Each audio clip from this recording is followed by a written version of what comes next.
Hello, everyone. Today we're talking to Christina Devereaux about the power of pausing. Christina Devereaux is an associate professor and director of clinical training in the Dance Movement Therapy and Counseling program at Antioch University, New England. She serves as co-editor for the American Journal of Dance Therapy and is a senior faculty member at Inspirees, a training program for DMT in China. Christina is also an international faculty member for Dance Therapy New Zealand. Christina received the 2008 President's Award from the American Dance Therapy Association. Christina has a lot more accomplishments that you can find in the podcast episode summary, but I did not have enough time to fit that all in. And that's why I'm intrigued that Christina chose to talk about the power of pausing today. Enjoy! This is Mind Your Body, a dance movement therapy perspective on the integration of our emotional, cognitive, physical, and spiritual aspects of our being into one more aware and whole existence. Hello, Christina. Hello. Can you tell us why you were interested in discussing the power of pausing today? Sure. Well, actually, I think there are a few reasons. And let me first say that this topic is certainly not something that I've mastered, but it's something that I feel like I've come to understand for myself over and over is essential to our mental and physical health.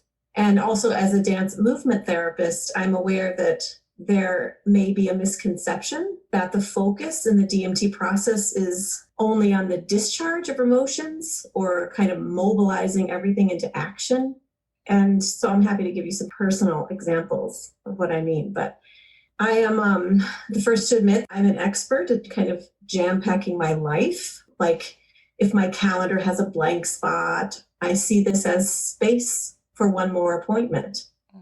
And people often say, wow, I admire you. You do so much. And while I know there's no doubt that I'm proud of my accomplishments, but I sometimes don't see this as a strength. And when people ask me how I get so much done, the truthful answer is sometimes badly.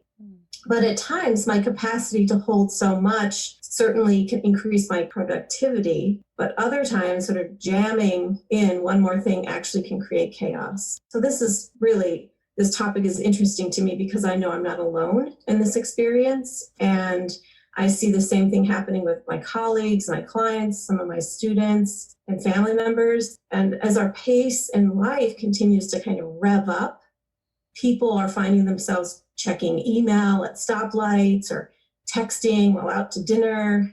I see you shaking your head, so I concur. You might know this part of yourself. This is not uncommon.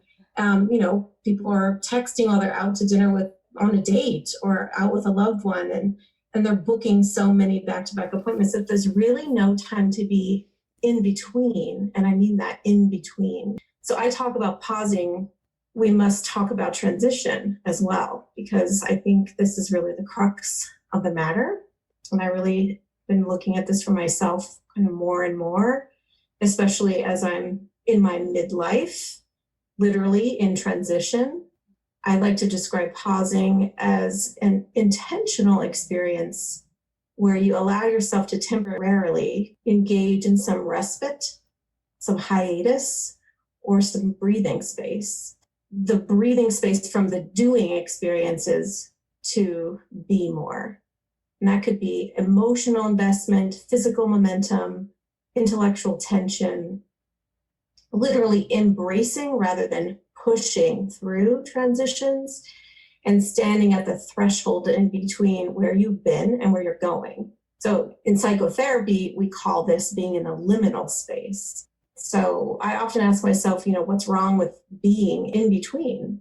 What's wrong with that? Sometimes I feel like we plow through, and it certainly can be quite uncomfortable, but there's power in embracing this liminal transitional space, because if you give it permission and you can tolerate ambiguity, perhaps the anxiety that it induces can actually surprise you.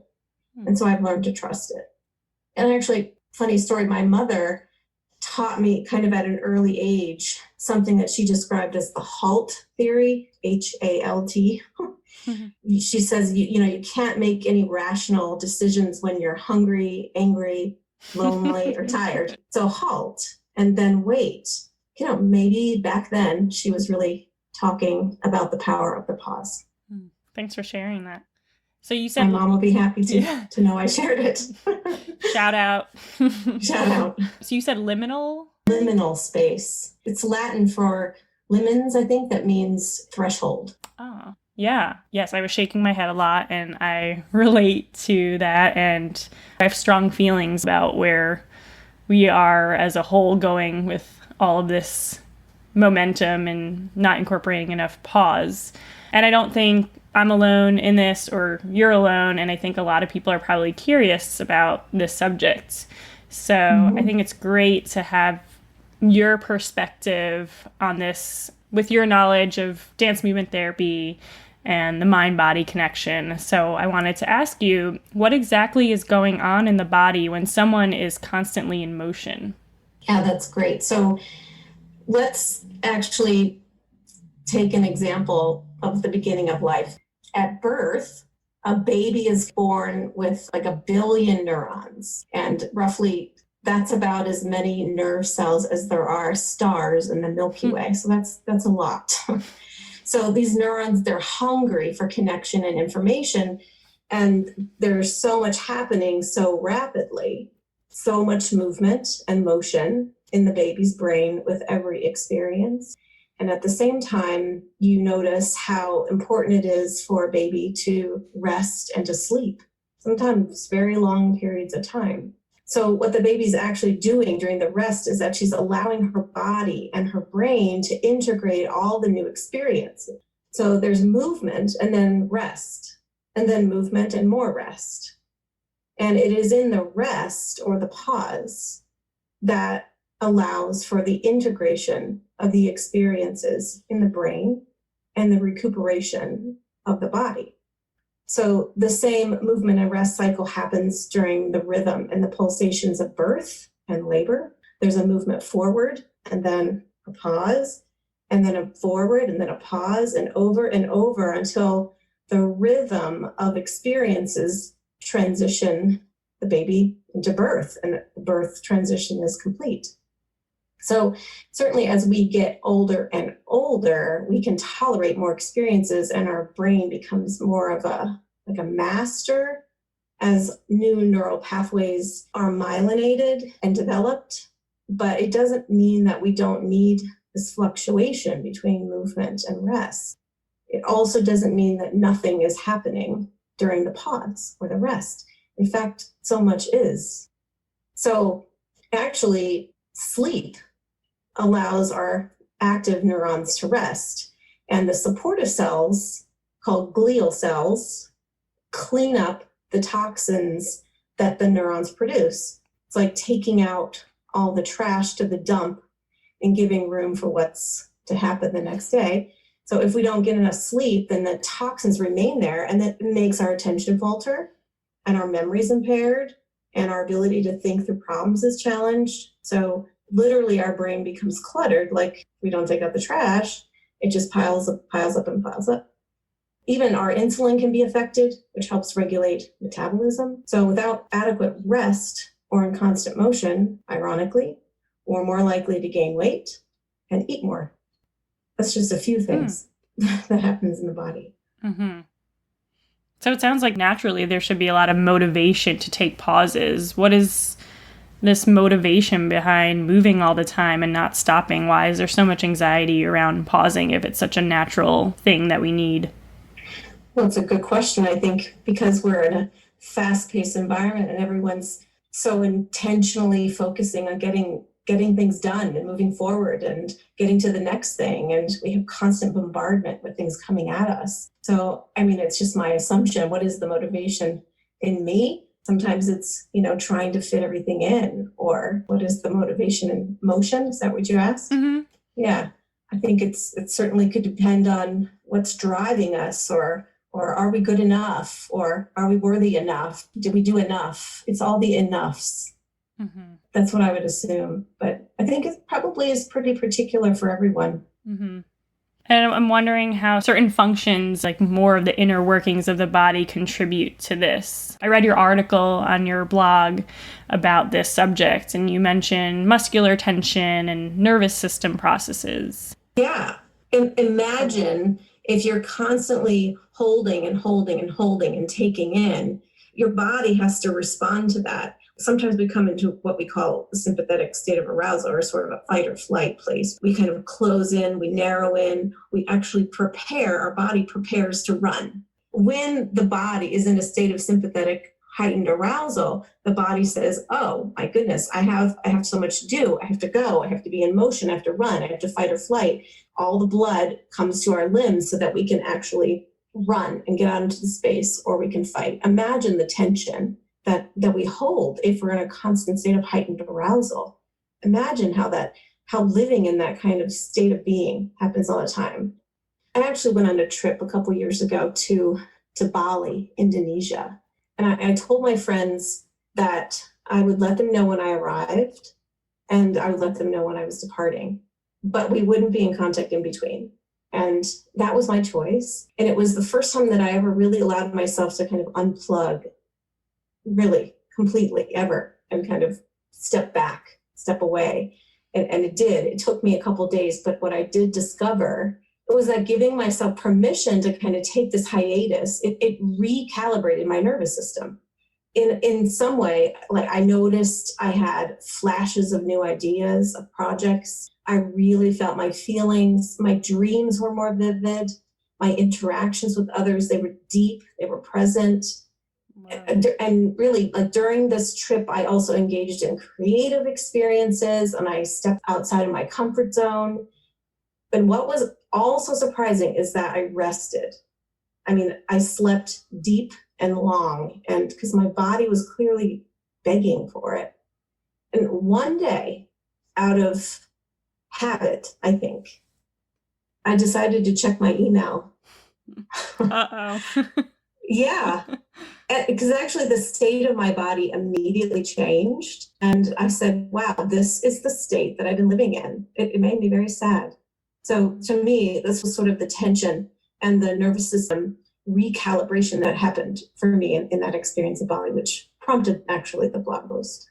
I think it's also important to state that pausing doesn't need to happen in isolation. It also doesn't need to be long. You know, you don't need to go all the way to Bali, which would be nice. But while I emphasize that there's importance in getting enough sleep, what is also important is recuperative experiences through the day. Yeah, here's another example, actually. I was thinking about, I was teaching a 7-hour long, 7-day class in China, and we had breaks in between, as well as a longer break at lunch. And my first experience when I was there, I thought during the lunch break, I would put on some music and kind of fill the space. But I was actually surprised because the students turned off the lights, they laid on the floor, they closed their eyes, and they took a nap. And I was astonished because what they were doing was that they were giving their body time for recuperation. And they were integrating their experience by taking a pause. And then after the pause, they were ready to come back and engage more. So I don't know if it's our culture, but there are siestas that in other cultures, they take long naps and lunches and they spend time with friends and family. But in our culture, we go. We work 10-hour days and then we come home and work. And then we work on the weekends and then we check our email while we're on holidays and we check our messages and just imagine what our body is living in. We think we're being more productive, but from your example and from what we can understand, it actually isn't being more productive necessarily. It might be more productive to actually take those pauses, let the information integrate, and make space for creativity and just being totally present. That's because cool. when you pause, the intention is for integration to happen and recuperation. And then when the integration and recuperation happen, that allows for inspiration. And then our creative flow can unfold. And that was my experience when I was in Bali. Maybe it was Bali, but I really do feel that it was my intentional slowing down, shutting down, having an opportunity for myself to recalibrate. How does dance movement therapy aid this process? Well, specifically, I think that dance movement therapy is a discipline that uses the therapeutic relationship and the engagement in interactive movement experiences to build an integration of mind and body. So if one is kind of overriding the other, the work in dance movement therapy is to try to support clients to bringing this into balance. So I think of this image of being on a swing set or the experience of a swing. So at the top of the swing, there is a moment where you are kind of suspended in air, where there's like a vibration of potential energy that I think dance movement therapy can get people in touch with these powerful experiences, holding onto this potential energy in their lives and in their body, and kind of begin to embrace the palpable energetic creativity that happens within that potentiality. And dance movement therapists also are very skilled in their ability to attune to clients and to co-regulate an experience through the modulation of movement, meaning supporting expansion of movement or the contraction or narrowing of movement. We use a technique called mirroring. And in many ways, dance movement therapy can support the down regulation of a client who might need assistance in engaging their parasympathetic, which is the rest and digest part of their autonomic nervous system, to come to a state of calm. Do you have any examples of how a dance movement therapist can do that? Coming to a state of calm? Yeah, you mentioned co-regulating and helping modulate movement. Yeah. Well, it requires really that a dance movement therapist is really in tune with what's happening in their own nervous system and what's happening in relationship with the other. So sometimes I might get a clue like, oh, I'm feeling there's some anxiety. Is that coming from me or is that coming from the client? And if I'm feeling anxious, then to first put in my body deep exhalations, long exhalating breaths, bringing my body to a state of where I can move into a state of indulging rhythms or indulging experiences. That in itself models and supports a client to get to that place as well. Mm-hmm. Kind of reminds me of a parent-child co-regulating experience. Exactly. And actually that's how we first have our template. And our template is actually set prenatally. If we have a parent, let's say a pregnant mother that's constantly in a state of hyperarousal in her pregnancy, all of those feelings and experiences get translated in some way into chemicals and in the body of the baby. There's a shared dance there. And so if we already have this heightened state of hyperarousal, then the stress hormone cortisol gets more and more heightened for an unborn child. And then when they're born, it's almost like their thermostat is kind of set higher than maybe a pregnant mother who had a quieter, calmer experience, or less stressful is probably a better term to say. Mm-hmm. So that's sort of even prenatally. But of course, if you describe mother-child, I would also say that gets enhanced too. And what's it like if mom's depressed or mom's really in a heightened state of hyperarousal or nervous or anxious all the time or feeling abandoned? All of that gets translated to those very fragile nervous systems. Remember, there's 100 billion neurons in a baby's brain, like stars in the Milky Way. Let's say now we're working with adults, kind of like the way you were talking about your experience. How do they start becoming more independent of a therapeutic relationship? How can dance movement therapy still help the person be a little more independent and grow out of that need for someone else to help regulate them? Mm-hmm. Well, right, because self-regulation, or kind of the ability to navigate and modulate our emotions, that happens through relationship, through those early experiences. So oftentimes dance movement therapists can support our clients. Again, I feel like one of our greatest strengths as a dance movement therapist is our ability to attune and mirror and to be with another in that perspective. But yeah, speaking of clients, I was reflecting on this topic and I was thinking about many of my clients who often describe feeling stuck in their recovery process.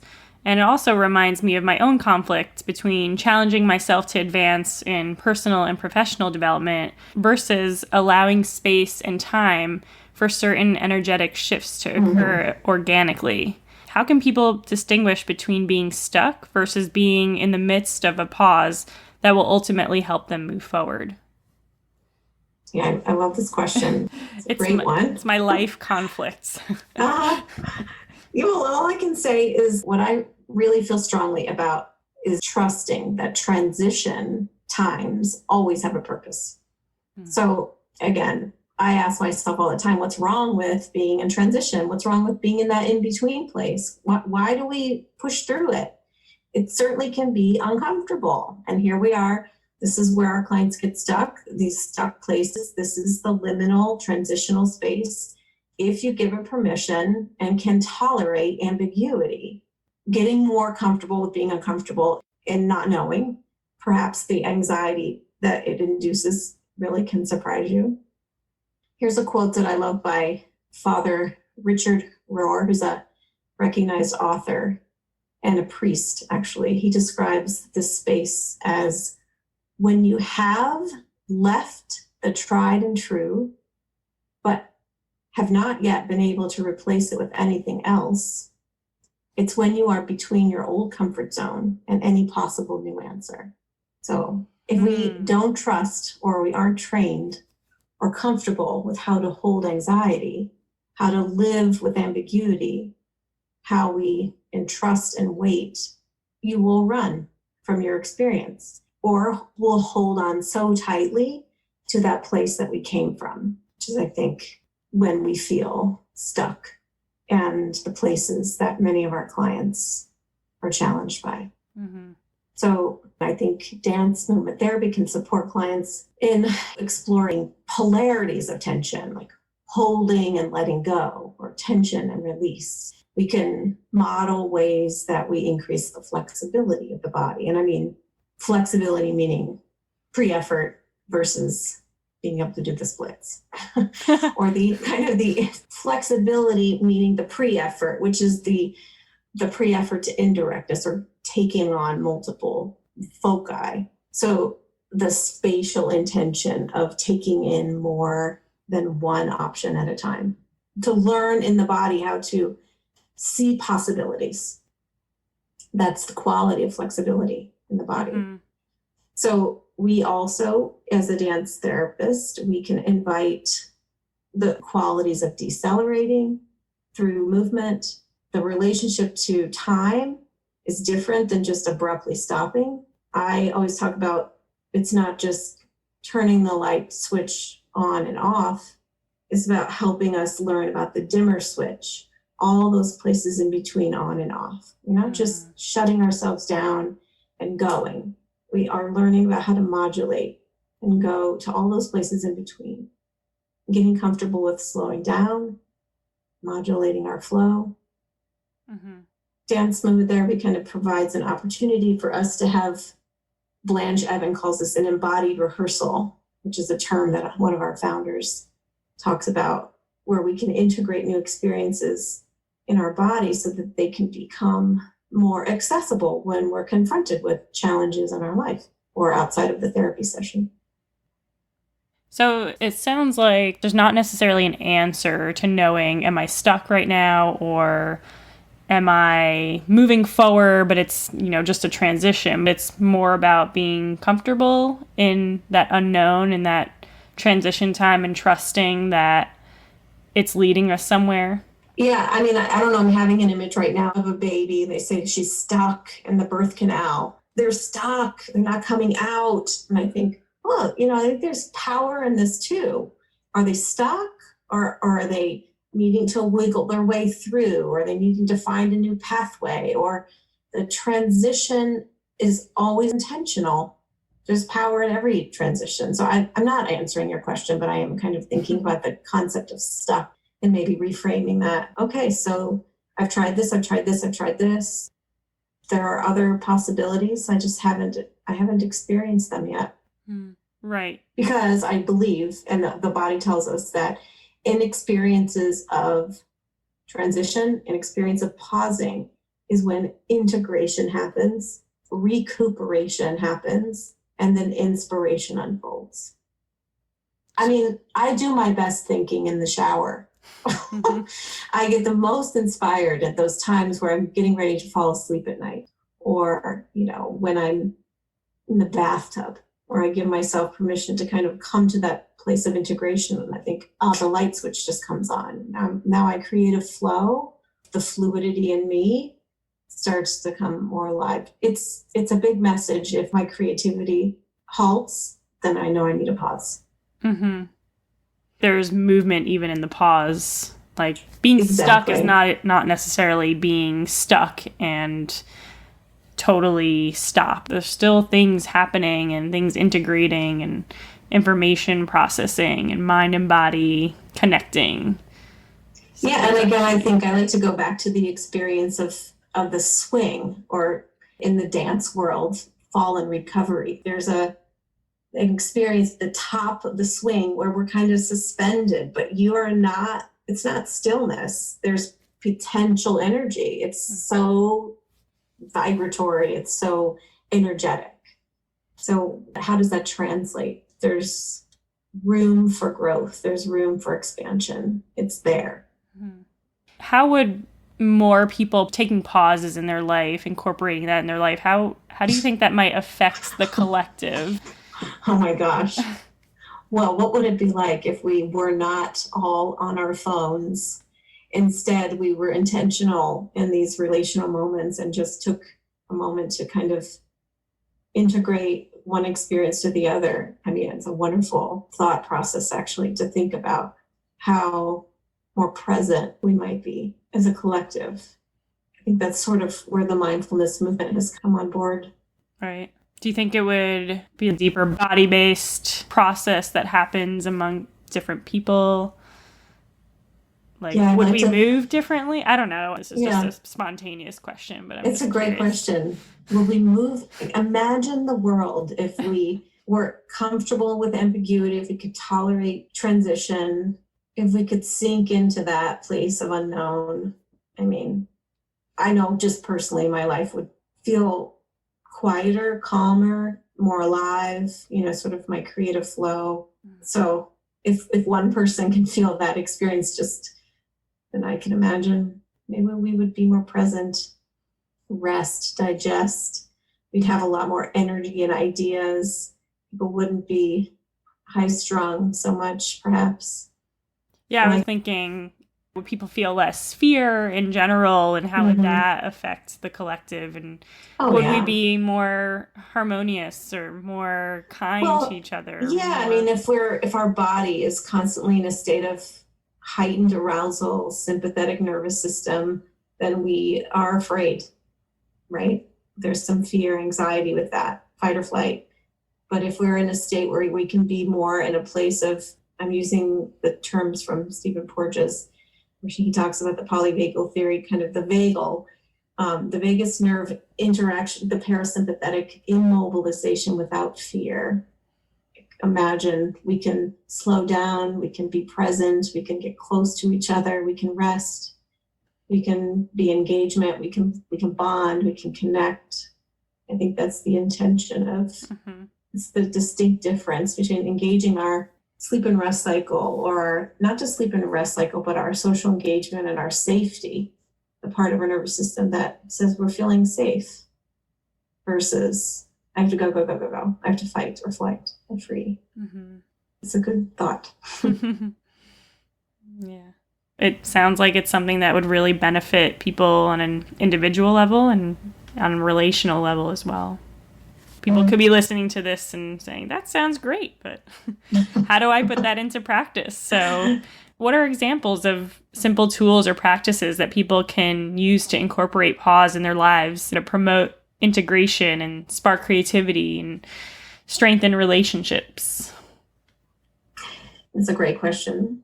And I would want to invite everyone's inner expert around what their passions are first and what they want to reconnect to. So I'd love to hear from you too about what you feel most alive and what's creative, and when there is flow in your mind-body connection. I mean, I think this might be different for everyone, but there are ways I think that we can harness the power of the pause. I think they're certainly individual, but one of the things, as I spoke about, let's get off our phone, especially when we're in transition. If we're going from one place to the next, what would it be like if we just acknowledge this liminal space and sink into it and not have to do anything or find a way to entertain or to be busy, to busy our brain. In other words, like really make transition time, intentional time between sessions. This is a transitional time. This is a close the door, leave the office and get in the car. And this is my transitional time from going from one place to the other. Transition, again, this is a place of ambiguity. You might know where you're going and you might know where you came from, but everything in between is up in the air, and that can create a lot of anxiety. So if we start to embrace that in a different way, then I imagine that we'll get more comfortable with ambiguity and tolerate more. And you were talking about using that time to do things that you're passionate about. Is that what you were? Well, talking about sparking creative flow, we don't have to shut the world out in order to reconnect with ourselves. When I had a sabbatical last year, I had an intention inside of the transitional time to see more dance, to be in the arts with people that I loved and cared about. So that was sort of an experience to sort of sink into being entertained, not by doing, but just receiving and allowing that to inspire me more. And that made me feel alive and more passionate. So I think that would be different. Someone else might want to go to an art museum. Someone else might want to read a book. Someone else might want to take a walk through nature. I think it kind of depends on what makes you feel alive, what centers you. Yeah. I had a story actually that I share with a new coworker today from back when I was working at the League, and how I used to have a lot of dreams about my work. And I was thinking specifically about one where I was doing a session with the kids on a cliff. It was really dangerous, and I was, worried in my sleep that I wasn't keeping these kids safe. Like, I obviously wasn't letting my brain do all that work to integrate, and my mind was in go, go, go. So, of course, now I do a lot of active things in my transitional time. Passively, I'll sit and watch some movies or TV, but I think the things that help me is doing things that kind of get me into a flow state, like a creativity flow. And a lot of that is really active for me. So I'm kind of thinking about that now and wondering if I should invest more time in passive flow also, or like I'm resistant to doing yoga a lot, more than anything else. I'll go to the gym before I go to yoga. I'll play the drums before I go to yoga. I'll cook a meal. But there's something about yoga that I'm resistant to. Like, it's so much harder for me to get on the mat for some reason. That's very interesting. It's useful for you to know that, too, about yourself. Yeah. I love that you brought in the dream story, too, because as you're describing it, I'm thinking you were literally on the edge of a cliff. So, like, right before a state of unknown, right before a state of, you could jump off or you could walk back, but in your psyche, you were in a state of sort of ambiguity, and you had to protect your clients.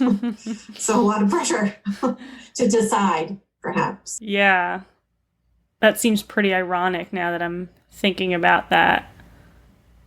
Like, that there was that state of ambiguity. That place off the cliff was so scary, but probably somewhere I needed to be comfortable with. Yeah. So there was intention in that transition, and it was important, even though you might have felt stuck. Here's a novel idea that I'm working on: building in blank space in the calendar, building in scheduling integration time, and see how you decide to sink into it? Do you decide to kind of check out and kind of dissociate and binge watch TV? Do you? So hard to decide. It's so hard to decide. Or perhaps taking a bath or having a deep conversation with someone who's inspiring to you, or a coworker or a friend. Not necessarily something that would put you in a stress place. Not talking about work but let's talk about something interesting and inspiring, or like we're doing right now. Yeah, exactly. I was just thinking about how my idea for this podcast, I had told you, sparked while I was at the tail end of my trip in Colombia. And I had felt so clear-minded and so creative, and these ideas were just flowing out of me.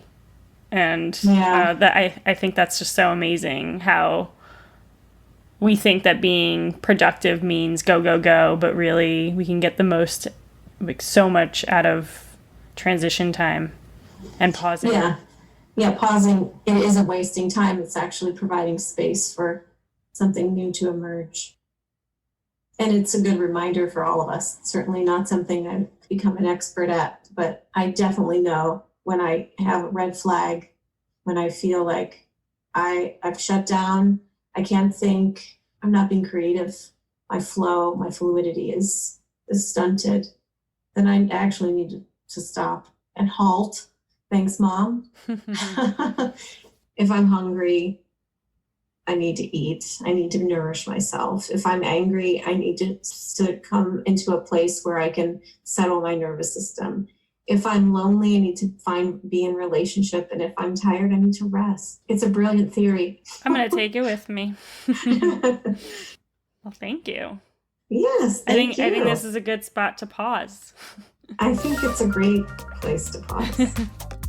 Wow. Well, that was awesome. Thanks, Christina, for giving us a deep, integrated perspective on what it really means to recuperate and rejuvenate. See y'all next time on Mind Your Body.